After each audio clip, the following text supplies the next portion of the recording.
Hi everybody, welcome back to the Wow Embossing YouTube channel. It's Jane here, and today I am going to be using my embossing powders to make a masculine card. So if you've ever wondered whether you can use embossing powders and embossing glitters on masculine cards, the answer is a big yes. Wow have got an amazing range of different powders. These ones are some of the mixed media powders, which are particularly good for masculine cards. They come in all kinds of colours, they come in different textures, some of them give that really kind of grungy vibe once they heat embossed. So definitely raid your stash. There are plenty of ways that you can incorporate them into a masculine card. So today I'm making a birthday card for my husband. His big hobby is carpentry, and he's done a number of epic carpentry projects around our home over the past few years. So I thought I would try and create a wood effect background for his card. So what I've done there is just taken an A2 piece of card and I have scored it at 1/2 inch intervals all the way along the shortest side. And now I've got a brown ink pad. This one is Vintage Photo from Distress Oxide. And I'm just lightly rubbing that over the top of the card and those ridges that are sticking up. So you want to do this on the kind of debossed side.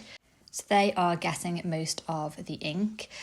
So I'm just going to continue doing this until I've got a level of coverage that I'm happy with. You could do a really small amount and have a kind of whiter, more kind of birch looking effect, or you could keep going like I have done and get a bit more full coverage. And now I'm going to add some texture with some embossing powders. So I've picked out 3 of the powders there, which I believe are Seth Apter powders. There's Asphalt and I think Coppermine. I forget the name of the third one. They're all going to be listed below. And I'm using a brayer with my embossing ink pad because I've got quite a big area to cover. So using a brayer is a good way of being able to get that embossing ink over a large area. And I'm just going to apply each of my powders. So I'm tapping the excess off here.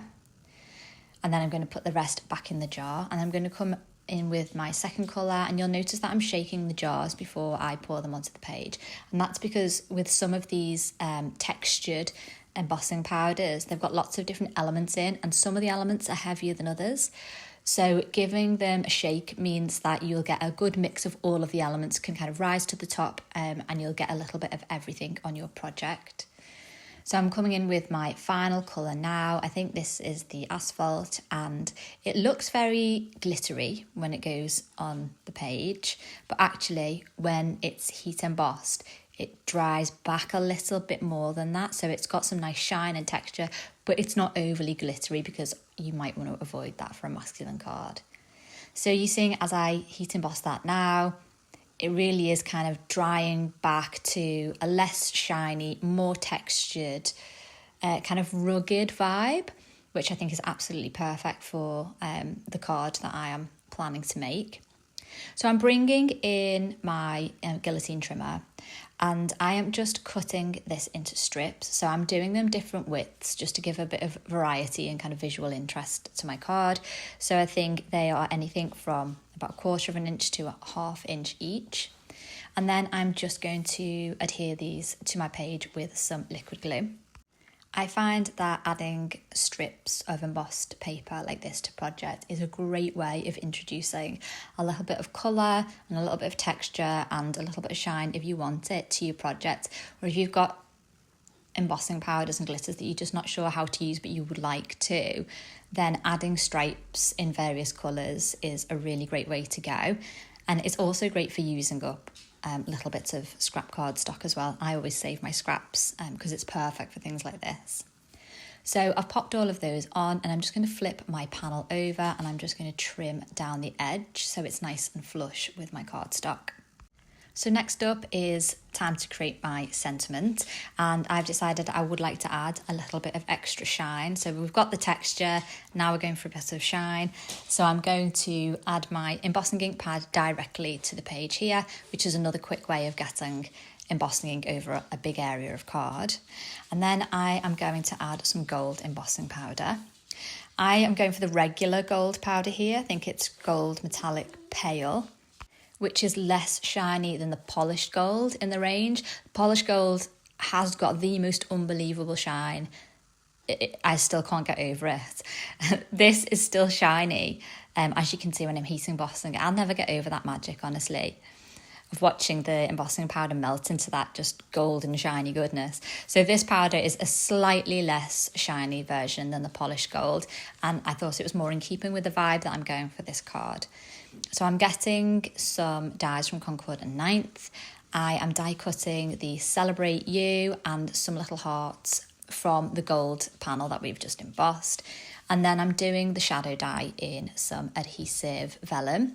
If you haven't used adhesive vellum yet, I would highly recommend it. I absolutely love it because you don't have to worry about where to hide the adhesive behind your vellum. It's perfect. So I'm just laying all of the elements out on my card to see where I want them to go. So I'm testing out the different sizes of hearts and I'm settling on the 2 big and 1 small. And the reason I'm going for 3 hearts on my page is because an odd number of embellishments is more visually pleasing. So it's always good to go for a 3 or a 5 if you can. So again, I'm just popping these down with some liquid glue. What I would say is if you are adhering anything over that textured embossing powder, place something heavy over the top for a couple of minutes while that glue sets, because obviously you've got an uneven kind of raised surface. So you do need a little bit of pressure to get the liquid glue to stick to all of the areas of the embossing. And you have to excuse my head popping into frame every now and again there. It's always when I watch my videos back that I realise quite how grey I've gone. It's not good.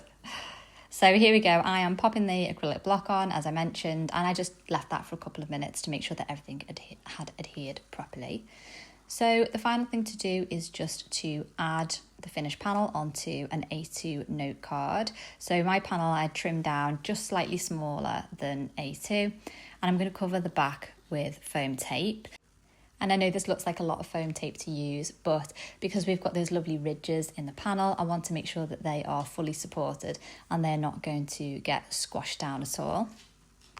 And that pretty much finishes up my card for today. So I hope that gave you a little bit of inspiration of how you can include embossing powders on masculine cards. There is such a great range. If you look up the Set Apta range in particular, or any of the mixed media range, that is a great starting point for those masculine cards.